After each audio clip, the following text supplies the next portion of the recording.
Awesome. I think we can go ahead and get going. All right, everyone. Welcome to Lightyear's State of Connectivity 2025 webinar, where we're going to talk about some industry and pricing trends. Now, a few notes here. One, we will be sharing the recording after the webinar. So sit back and relax, and this is going to be something that you can rewatch.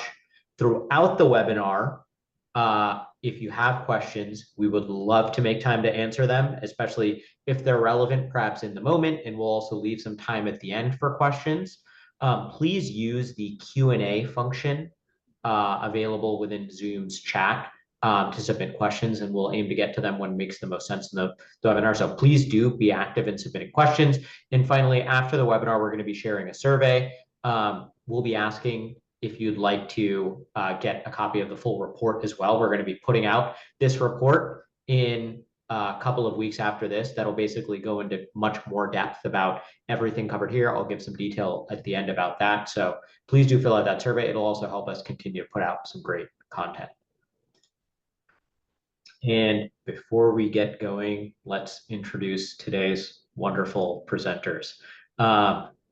Some of you may know me. My name is Dennis Thankachan. I'm the CEO and co-founder at Lightyear.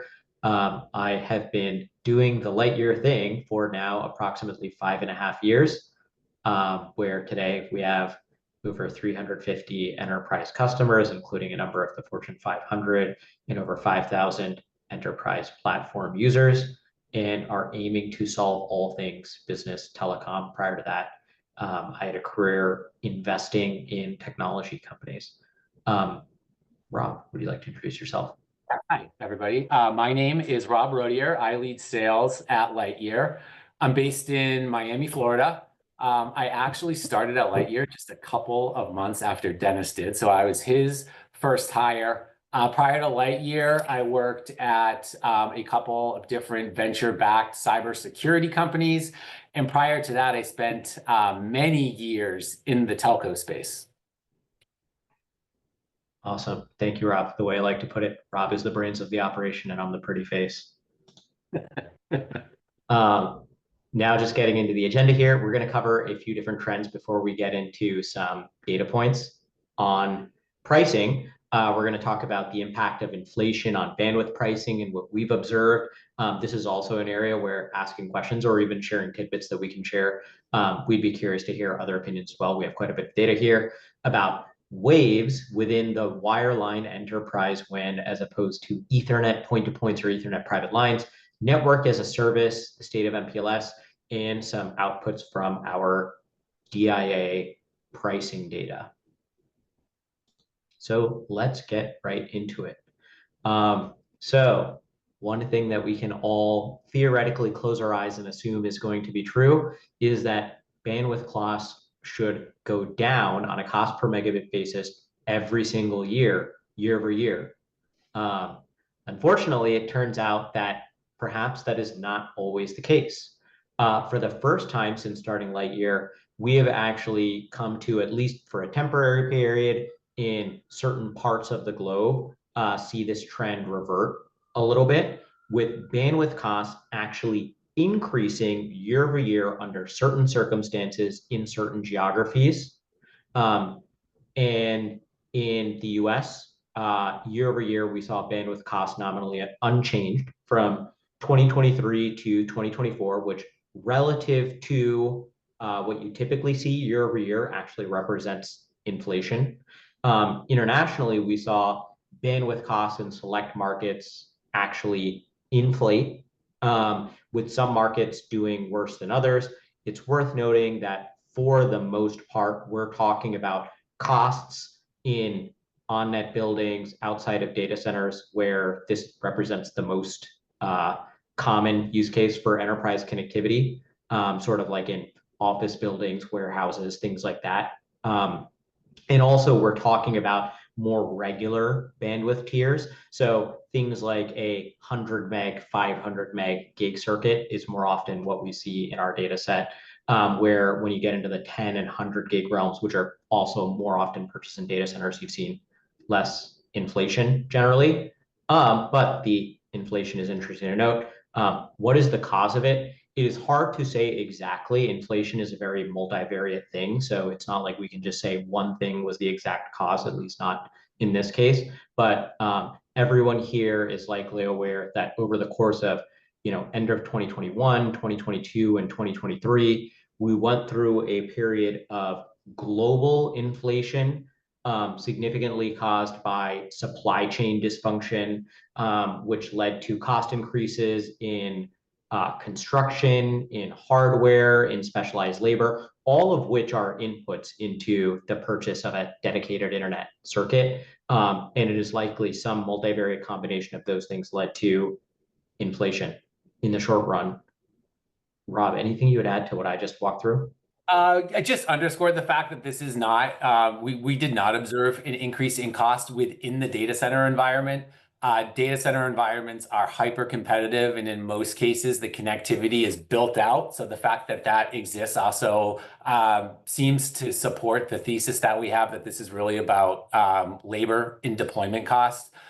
Other thing that's not apparent on this slide is the fact that Latin America in APAC, from a price per megabit per second perspective, are significantly more expensive than the European market. So pricing in Europe is fairly closely aligned to the US. Latin America and APAC is much more expensive. So if you look at the smaller percent increase in APAC, it actually aligns more closely in absolute dollars to what we observed in EU. Yep. Thank you for that, Rob. It's also worth noting that you can get data on the costs you'll typically see in internet exchange or data center type environments, and you'll see that costs are actually globally not way too dissimilar from one another. And there's actually quite a bit of data out there on those costs. But when you get into, oh, I'm setting up an office in this particular geo and I need to get quotes from on-net and near-net providers, what's that's going to cost? That's what more so we're talking about here, where you can actually see some significant geographic differences in pricing more often. And the data is quite hard to find, which is what we're talking about here. As for whether or not inflation will continue, I do not know. However, the thing I will say is the global inflation in supply chains dissipated quite a bit. So hopefully that spells positively for connectivity pricing, but we will see. Now let's talk about waves versus Ethernet point-to-points, or typically delivered Ethernet private lines in the enterprise WAN. So today, when you're thinking through what connectivity option you'd like to utilize to connect an A and Z location within your wireline WAN, there are a number of different options. When privacy, security, and reliability of transition matters the most, typically you'll want a dedicated wireline link to connect you from A to Z rather than transmitting over the public internet. And the current market standard for doing so, or at least the most frequently purchased from what we see, is an Ethernet point-to-point or Ethernet private line delivered over fiber. And basically this is using the Ethernet protocol to privately transmit data between two locations across a fiber route. Over the past several years, however, wave circuits have become a lot more popular, and they also help you accomplish private, secure, highly reliable data transmission. They utilize what you call DWDM, which stands for dense wavelength division multiplexing technology, to allow you to get more data over the same fiber. And the net of what this technology allows for is effectively you can get more bandwidth across the same fiber. So you can basically get more efficient bandwidth, meaning like a lower cost per meg for the same throughput on a circuit. And also you can get to higher bandwidth ceilings on a circuit. So, if you want to get 100 gigs or more of bandwidth between an A and a Z, a wave may be your only option in certain instances. Well, this sounds way better. Why wouldn't you use wave circuits? Well, it turns out that waves, to utilize DWDM, you have to have the ISPs actually build out specialized electronics that support the actual wave circuits themselves. And these have been getting built out more and more as ISPs have been building out and upgrading networks.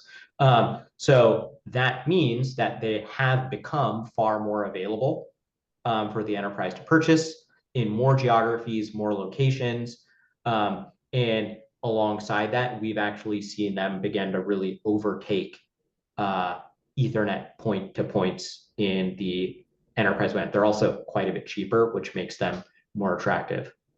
Rob, if you want to talk about what we've seen in the data and some other thoughts. Yeah, I mean, I'd say waves are really one of the biggest ISP innovations over the last 5 years. So you can see that Ethernet requests across our platform have declined by about 12%, seeing an uptick a bit north of that in terms of waves. Over time, we'll definitely can see this to continue. Carriers are building out wave infrastructure aggressively, and bandwidth demand continues to grow. So if you're looking at 10 gigs or above, especially like 100 gig circuits, they've really become the de facto standard, and there's a lot of pressure on ISPs to build out their networks to support this. There is one technical differentiation, even though I do think like most enterprises see these as very similar services, wave and point-to-points. Most point-to-points are going to route across a carrier backbone dynamically, where waves route statically. So a point-to-point circuit could potentially route around a problem spot on the carrier network and maintain availability, where a wave would not be able to do that.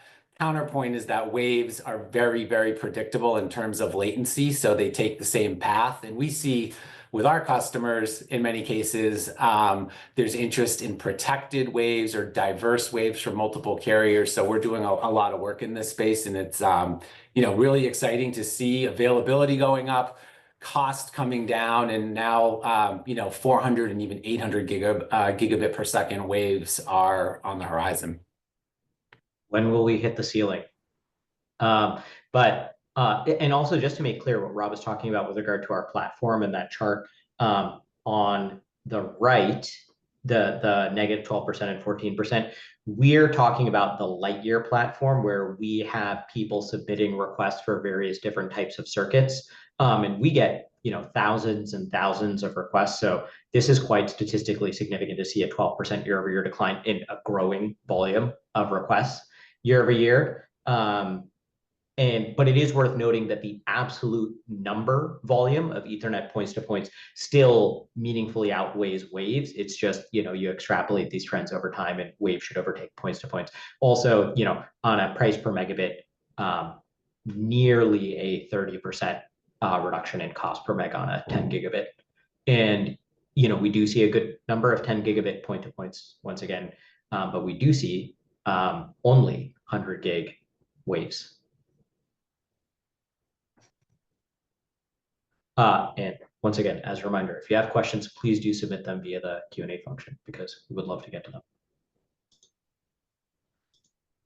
Network as a service, another acronym. Telecom vendors really, really love their acronyms. That is one thing that has been made clear with history.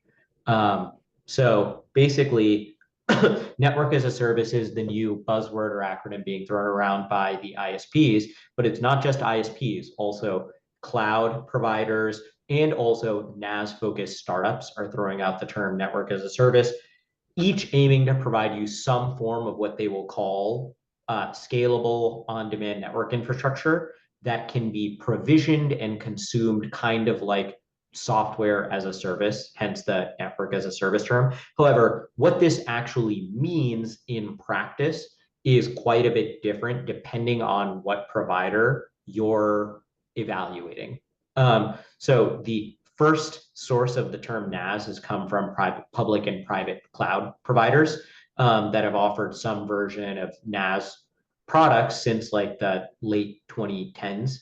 You have products like Google Cloud Interconnect and their Cloud Router, Cloud Firewall, or Equinix Fabric, and there are a number of other products that you can talk about within, the Microsoft realm, within the AWS realm, that basically allow users of these public clouds or private clouds to virtually spin up and consume network infrastructure surrounding their cloud deployments.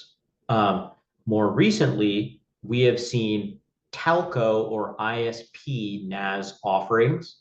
And basically what these allow you to do are sign up in digitally purchased network services with, the terms they'll utilize when they're talking about them are usage-based pricing and on-demand flexibility. So you can sort of visualize logging into a portal and clicking to, purchase some bandwidth, clicking to upgrade it, and get that circuit provisioned, which is quite a magical sounding experience. If you've ever been in the business of deploying circuits, it's not particularly friendly. And that's sort of reminiscent of purchasing software, right? You can sign up, create an account, buy something, and click to upgrade if you'd like in certain instances.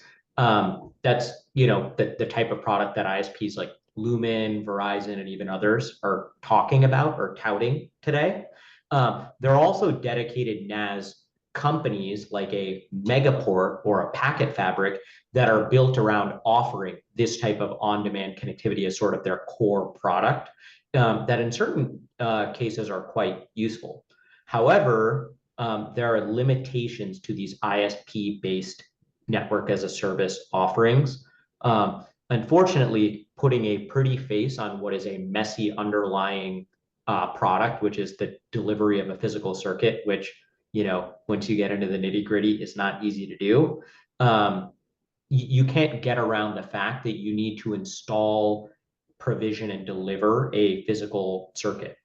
And for those who bought circuits in different environments are aware, when you're buying and provisioning a physical circuit in an internet exchange or colocation data center environment, there are tons of providers, bandwidth is plentiful, installation is a snap, and getting that up and running is cheaper, easier, and faster. And these are the areas where these NAS products actually can work well and sort of abstract away a little bit, sort of like magic, where, in particular, like the Megaport product is really built around internet exchange type environments where they can deliver something magically. However, outside of a data center environment, you still need to get a circuit installed, and you're going to maybe have a nice experience in clicking on something or actually buying something, but the service that you're going to get is still going to be an underlying ISP service that will be messy. The other thing to note is you will pay a premium for the flexibility and on-demandness of the service. Often we've seen the underlying services that you're purchasing, if you're going to get a gig of bandwidth or something or other, can come at a significant premium than the like for like underlying service if you were to buy maybe a gig dedicated IP transit circuit on a 36-month term in the same type of environment. So is that actually a long run benefit relative to just like buying the circuit? Maybe in certain instances, but like not quite as these products stand today. Perhaps they evolve and things really change. So, interesting to see the evolution of these products as time passes. There are also NAS upstarts, like, one company that's very well funded is called Nile, that are offering something quite a bit different. They're actually not really dealing with your WAN, they're dealing with your LAN, and they're effectively turning the LAN from a CapEx into an OpEx. So sort of you can abstract away the need to basically upgrade, install, and manage hardware, and also provide you some services around security, around management of your LAN in particular, around network performance and monitoring. So you can sort of think of it as like a scaled offering of an MSP or MSSP managed LAN service, and some additional managed services. So those are interesting offerings, but are they truly disruptive or new? Perhaps from a scale perspective, there's something to be said. They're definitely interesting product offerings, but it's worth noted that, the three different iterations of products I described here are all called NAS, but they're all different. So, I'll be interested to see how all of these products evolve because they're all somewhat new, but they're all quite different from one another. Yeah, there's a lot of curiosity about these products for sure. We're asked about them a lot. Haven't seen a ton of adoption at this point, and really, like Dennis, to your point, the ability to leverage these is mostly on the network core. So having an ISP that can enable DDoS mitigation, which is a very common like NAS service, to be able to do that at a retail store and administrative office, it doesn't add a ton of value for most enterprises. So it really is like the network core use case where if you need like flexibility and really a swift ability to make changes, there can be some powerful use cases. I think ultimately for enterprises, it comes down to how much reliance the business wants to outsource. So, depending on the amount of resourcing that you have and, what your ultimate goals are, some of this stuff, offloading it to a third party makes a lot of sense. But in most cases, these are things that and functions and services that an enterprise can deploy themselves if that's their desire. Exactly right. So it'll be interesting to revisit this topic in 1 year and see how these products have evolved and whether, everything I outlined on this slide in terms of what the offerings are could change and also in terms of adoption as well. So we will see. The state of MPLS in 2025. Perhaps something you didn't expect for us to be talking about here. As of last year, and this is actually widely reported by Telegeography and also validated by a number of other data sets just in the broader market, MPLS has been, deeply overtaken by DIA for core enterprise connectivity, which makes sense. But a small percentage of enterprises are actually planning to maintain and even grow their MPLS networks over time. So that there was an Ariaka enterprise survey that noted that 86% of enterprises either have no MPLS deployed or will be completely out of the MPLS business within 3 years. But the remaining 14 are anticipating maintaining or even growing over the next 5 years their MPLS footprint. And so we may be at sort of like the short-term trough of MPLS going away. And so why is that? Although MPLS networks are very painful to manage. They are still, to date, good in certain circumstances, particularly where you have a meshed network topology and you have significant needs for predictability, privacy, and security, and perhaps network cost and network service provider flexibility are afterthoughts for you.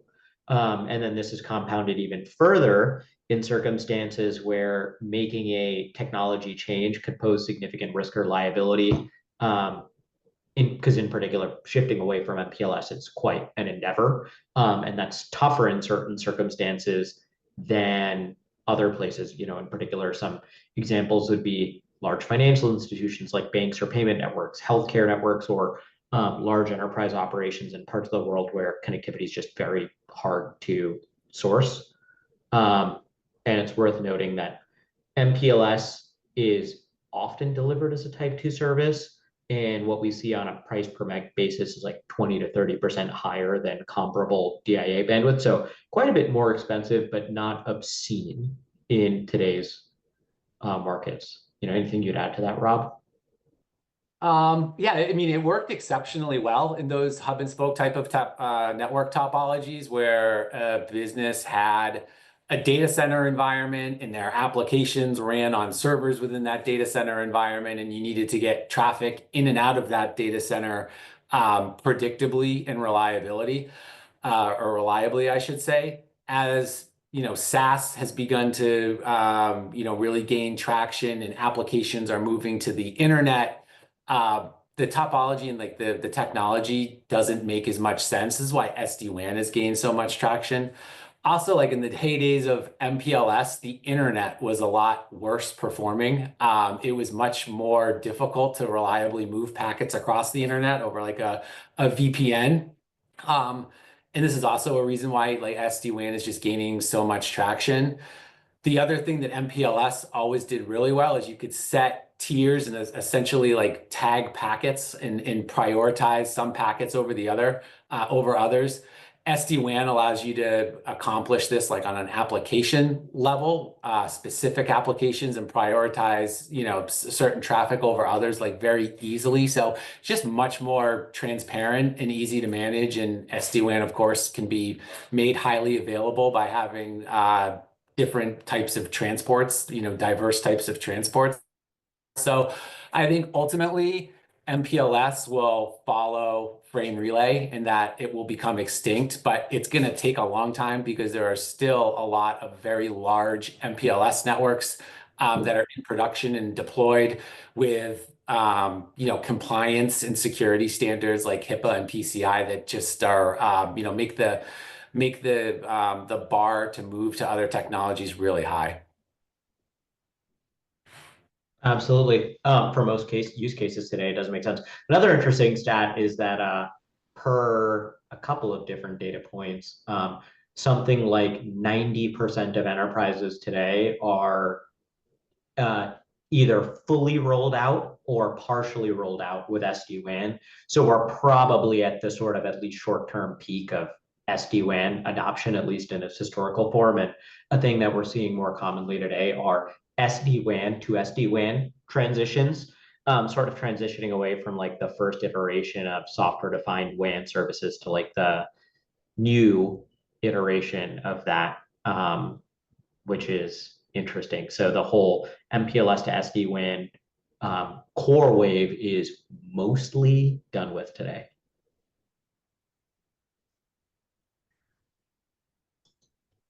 Okay, let's talk about some pricing information. So below, you'll see a chart with some pricing data on dedicated internet connectivity from Lightyear's dataset in 2024.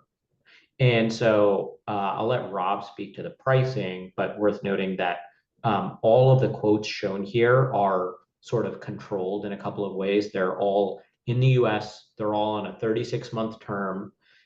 They do include a diverse mix of geographies, ISPs, on-net versus off-net situations. The only thing that's sort of like deliberately pulled out of the data are the impact of like what you'd call very low cost data center primarily or data center only providers.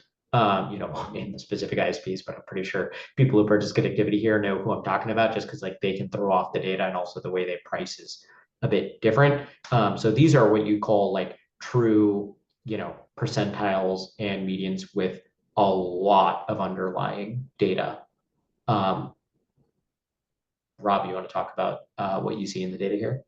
Yeah, so just, to call out the somewhat obvious, the median price point for a 100 meg circuit is just a little bit over $500. A gig circuit is just under $1,000, and then a 10 gig circuit is $2,500. Of course, you have economies of scale here, so the more bandwidth you subscribe to, the lower your unit price is. We did see 100 megabit pricing compress a bit versus a gig and 10 gig pricing. The LECs in the United States, I believe, are primarily responsible for this. Both the big blue phone company and the big red phone company over the last 24 months have had decreases that have been more significant on the 100 meg level. And Dennis's point on the data center aspect of this, and these numbers not reflecting data center, that's very important to note and just underscore. Your unit cost in a data center can be exceptionally low, and there are companies like a Relion or a Hurricane Electric that just don't provide edge connectivity. They're operating within the data center environment only. So if you're procuring internet or IP transit, I suppose is what you would call it, within a data center environment, you should expect to pay significantly lower than what you're seeing here. Yep, exactly right. Or, I guess at the high end, what you see on the 10th percentile here is probably, what you'd expect there. Cool. If you are interested in more connectivity data and insight, there is a lot more depth in the reports that we're about to put out. Basically, it's going to be released on Thursday, March 13th. It doesn't cost you any money or anything like that. And after this, we'll sort of like put out the option to basically get that email to you when it's out. And basically on all the trends we've outlined, we're going to go into quite a bit more depth. And also we'll be sharing some more insights from Lightyear's dataset. Everyone here will get an email with details. We'll also be releasing a report like this annually and also adding to that report over time. So please, if you have any feedback on more insights that you'd like to see, we would love to hear from you.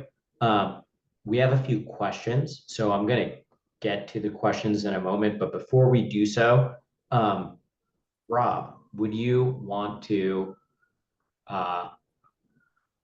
yeah, and by the way, if you have further questions, like please submit them via the chat function. You could submit those to Athena anonymously or independently as well, if you'd rather not sort of like share amongst the full group here.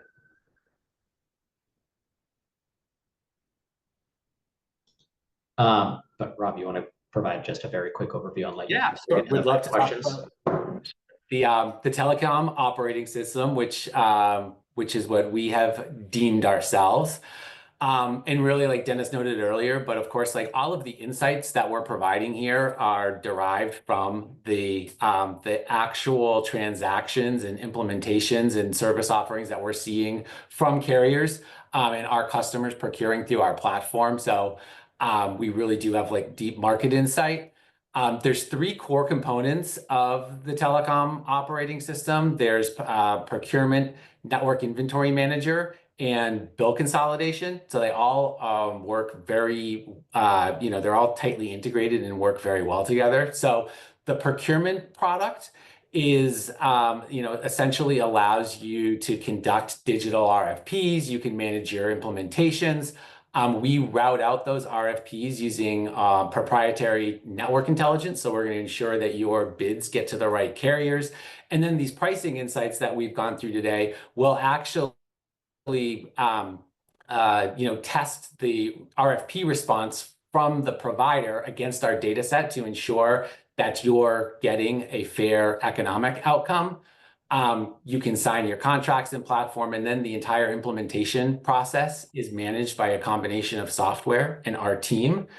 After the service is implemented, it automatically flows into our network inventory manager, which is a centralized system of record, a digital system of record for things like IP addresses and account numbers. You also can open up like move, add, change, disconnect tickets, and we'll even automate the reshopping of your services as they come out of contract. The third component is bill consolidation, and this is something that you can opt into if you would like. And Lightyear will become the billing contact of record across all of your ISP accounts. We'll ingest your monthly invoices into the platform. We'll audit them and ensure that you're being billed correctly. We'll pay all of your downstream providers and then issue you a single invoice each month that's accurate and ensures that your carriers are paid on time. You don't have services that are turned off for non-payment or disconnected for non-payment, et cetera, et cetera. So all of this is really pulled together by the fact that we've got white glove people support that help you get to these outcomes through our software platform. And what our customers consistently tell us is they spend a lot less time, like upwards of 70% less time managing ISPs and quoting and implementations. And then there's also a real true hard cost savings as well, just by virtue of us ensuring that your business gets to the right economic outcome when you're purchasing new services. Thank you for that, Rob. And we can get to some questions. So one question that is a clarifying one that was asked by someone here is, on this chart, what are the percentiles? Are these SLAs and uptime? So basically, so these don't represent SLAs or uptime. And thank you, like we should have just been a little clearer as we talked about this. Basically here, these are just percentiles on pricing. So everything you're seeing here is dedicated connectivity that is backed by an SLA, typically at least 99.9% for uptime in particular. And the 10th percentile here is basically 10th percentile within the data set, 90th being 90th percentile, and the middle is the median. So you can think of these as sort of like mid, low, and high end estimates of what you would pay for dedicated connectivity at these bandwidth tiers. Hopefully that is helpful clarification there. And if there's any other clarification you'd love to see, please do submit another question. So there are also two related questions here. One is, do you anticipate continued compression in DIA pricing, or are we reaching a pricing floor? And do you anticipate the shift toward 10G and higher continuing from a bandwidth tier perspective? Rob, you want to start that one off? I'd say like there's a correlation between the price drop and the utilization increase. So price per meg falls, but your business is consuming more and more bandwidth. So as bandwidth consumption continues to go up, the unit price will go down. I don't see the bandwidth consumption like leveling off at any point soon. So I would expect that the price per meg continues to deflate. It is important to note that there's an entry point to dedicated internet or SLA-backed internet. Typically, it's been about $500. That was a T1 20 years ago. Now it's, what we showed as that median price for a 100 meg circuit, basically like the lowest throughput usable business service.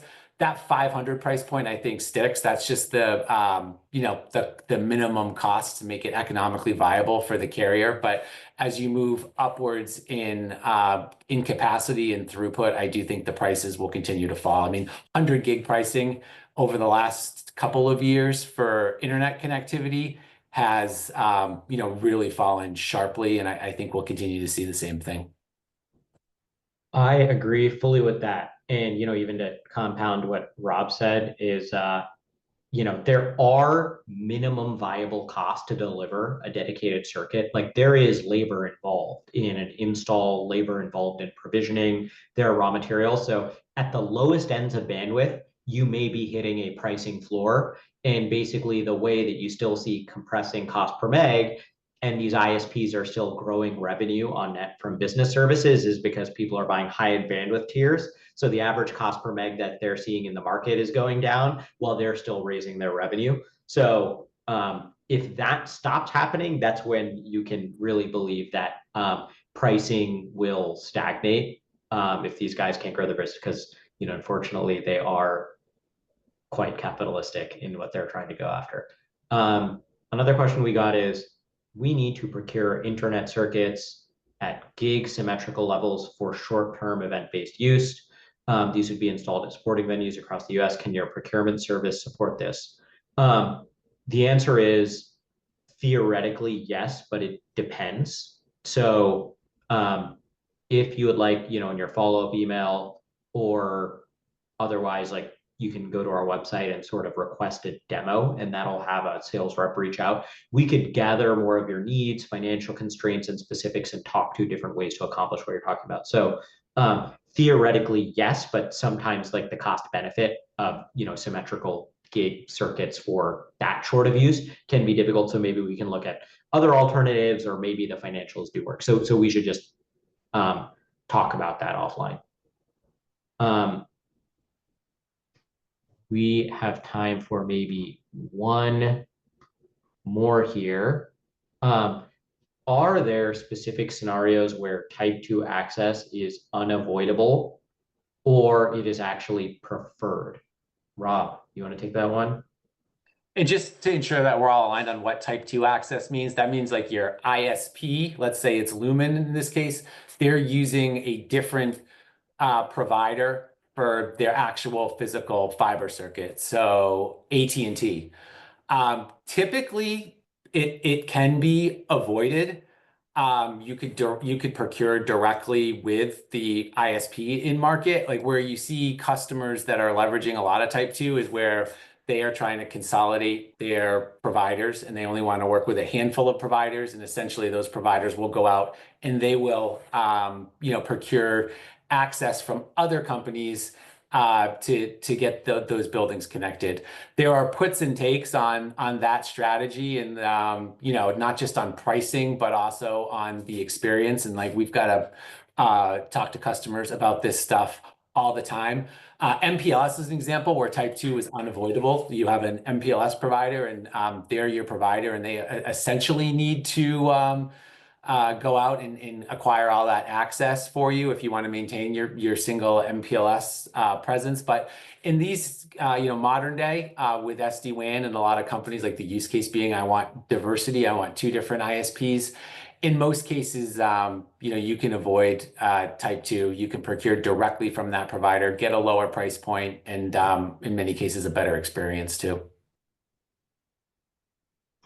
Exactly right. And the last one we'll answer before closing here is we got a question about Lightyear's, does Lightyear have certain security certifications and what country is our customer data stored in? So, we can answer more specific questions offline, but we do adhere to extremely rigorous security standards internally.